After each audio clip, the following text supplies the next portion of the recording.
শীতের কাপড় পরে শীতকে বিদায় জানাতে আয়োজিত হলো এক আনন্দময় ও রঙিন অনুষ্ঠান। আর খাবার দাবারের কোনো কমতি ছিল না। বাঙালি খাবার পেলে তো আর কথাই নেই। ফ্রি খাবার ছিল, অনেক ধরনের আইটেম ছিল। ইচ্ছে মতো খেলাম আর আয়োজনটা উপভোগ করলাম। নাচ গান আড্ডা মাস্তে দিয়ে সারাদিন চলে গেল বুঝতেই পারিনি। অনেক দেশের লোক ছিল, অনেক ধরনের সাংস্কৃতিক অনুষ্ঠান, নাচে গানে আনন্দ ফুর্তি করে সময়টা কাটিয়ে নিলাম। আর বিশেষ করে বাঙালি এক হলে তো কথাই নেই। আড্ডা মাস্তি সব কিছুই হলো। আর বিভিন্ন দেশের লোক হতে আমরাও খুব খুশি ছিলাম। আর বাংলাদেশ বলে তো অন্যরকম একটা জগৎ। ও কি মজার একটা দারুণ সময় কাটালাম। বেশ ভালো আমি উপভোগ করছিলাম সারাটা সময়। বস্তা দৌড় দেখে আমি ভাবলাম একবার ট্রাই করে, ওদের দেখে আমার উৎসাহ বেড়ে গেল। ভাবলাম ট্রাই করে দেখি, ট্রাই করলাম, কিন্তু কি আর করার, সারা জীবন আচার খেয়েই বড় হয়েছি। এই জন্য আচার না খেলে কি হয়। দৌড়াতে দৌড়াতে গিয়ে আর টিকতে পারিনি, আচারই খেয়ে পেলাম। যাই হোক, এটাও একটা আনন্দময় সময় ছিল, এটাও একটা অভিজ্ঞতা ছিল। অনেক দেশের লোক জড়ো ছিল, আনন্দ আড্ডা মাছ দিয়ে কাটিয়ে দিলাম। এটা একটা দৌড় ছিল, জানি না এই খেলাটার নাম কি। দৌড়ের উপর জীবন, তাই দৌড়াইতে দৌড়াইতেই চলে গেলাম। যাই হোক, শেষ পর তো দৌড়াইলাম। এখানে জাতি বর্ণ কিছুই নেই, সবাই সমান, সবাই সমান অধিকার, সবাই আনন্দ করছে একসঙ্গে। সব দেশের লোক জড়ো হয়েছে আর এটা বেশ ভালো লাগছিল, উপভোগ করছিলাম। জীবনটা দৌড়ের উপর, কে কারে দৌড়াবে আর কে কারে ধরবে, এটাই হচ্ছে। এই খেলাটাও তেমনি, দৌড়ের উপরই ছিলাম সারাক্ষণ। যাই হোক, কিন্তু হাতে হাত রেখে দৌড়ানোর মজাটাই আলাদা। এই ধরনের অনুষ্ঠান শুধু বিনোদনের জন্য নয়, বরং সবার মানসিক প্রশান্তি, সামাজিক বন্ধন এবং সাংস্কৃতিক চর্চার জন্য একটা গুরুত্বপূর্ণ অধ্যায়। শীতের কঠিন সময় শেষে এক উষ্ণ ও প্রাণবন্ত আয়োজন সকলের মনে উদ্দীপনা ও আশাবাদ জাগিয়েছে। আর উপভোগ করার মতো একটা দিন ছিল। দৌড়ানোর একটা পর্যায়ে আমরাও অপেক্ষা করছিলাম, ঘাপটি মেরে বসেছিলাম, তারপর ওদেরকে ধরে ফেললাম। এটাই ছিল এই খেলার, তবে উপভোগ করছিলাম। এই অনুষ্ঠানগুলো দেখে ছোটবেলার স্মৃতি মনে পড়ে গেল, কত শয়তানি করেছি লাইফে।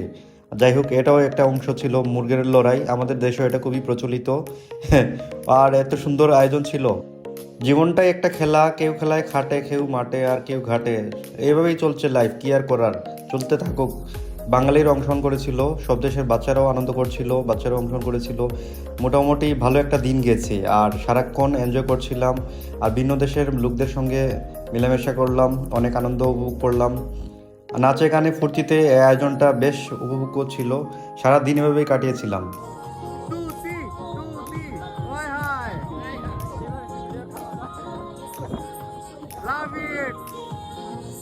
হেতের অবস্থা দেখুন, হেতে বিস্কুট নিয়ে দৌড়াইতেছে, দৌড়াইতে দৌড়াইতে চলে গেছে। আর এরা ডান দিতেছে, চলুক লাইফ যেভাবে চলুক।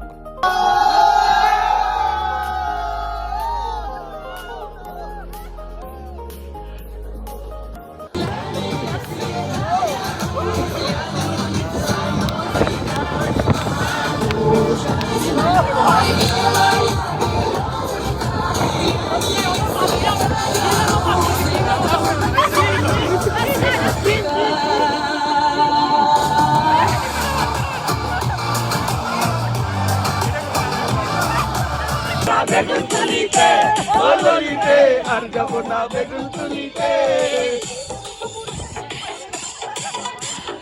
সব লাগে বলিতে আর যাব না বেগুন তুলিতে ও ললিতে আর যাব না বেগুন তুলিতে